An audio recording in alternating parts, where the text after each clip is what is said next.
सोचिए, जब गुरु पागल हो जाए, सब शिष्य भाग जाएं और सिर्फ एक ही शिष्य बचा रहे, और समय आने पर उसी शिष्य का शिष्य स्वयं भगवान बन जाए।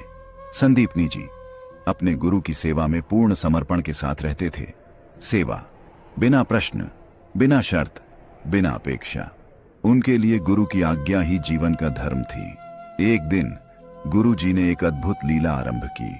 उन्होंने उन्माद की अवस्था धारण कर ली, और वह लीला 1-2 दिन नहीं, महीनों तक चलती रही। गुरु जी कभी अंगुली में मूत्र लेकर शिष्यों पर फेंक देते, कभी थूक फेंकते, कभी ईंट पत्थर मारते, कभी अपशब्द कहते। ऐसे ऐसे आचरण करते जिन्हें देखकर किसी का भी हृदय कांप जाए। 1 महीना बीता, 2 महीने बीते, 4 महीने बीत गए। धीरे धीरे सभी शिष्य एक एक करके वहां से भाग गए, लेकिन एक शिष्य अब भी वहीं खड़ा था।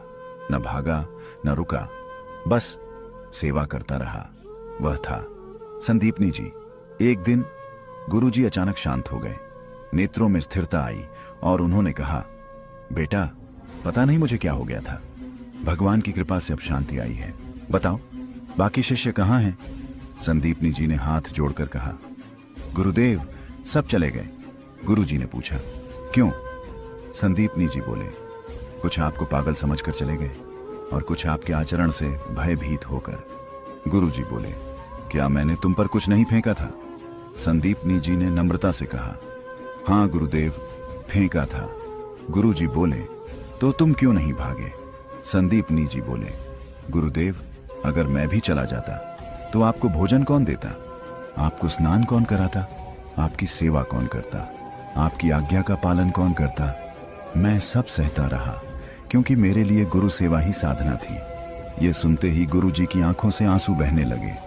उन्होंने कांपते स्वर में कहा, बेटा, मैं अपने तप से भगवान के धाम जाऊंगा, लेकिन परम धाम के स्वामी स्वयं तुम्हारे शिष्य बनकर धरती पर आएंगे। और वही हुआ। वही संदीपनी जी उच्च आसन पर विराजमान हुए और द्वारिकाधीश भगवान श्री कृष्ण नीचे भूमि पर बैठकर हाथ जोड़कर शिक्षा ग्रहण करने लगे। जिनकी एक एक श्वास से चारों वेद प्रकट हुए, उन्हीं भगवान को गुरु से शिक्षा लेने की लीला रचनी पड़ी। क्योंकि जहां गुरु भक्ति होती है, वहां स्वयं भगवान भी शिष्य बन जाते हैं। अगर यह कथा आपके हृदय को स्पर्श कर गई हो तो लाइक जरूर करें।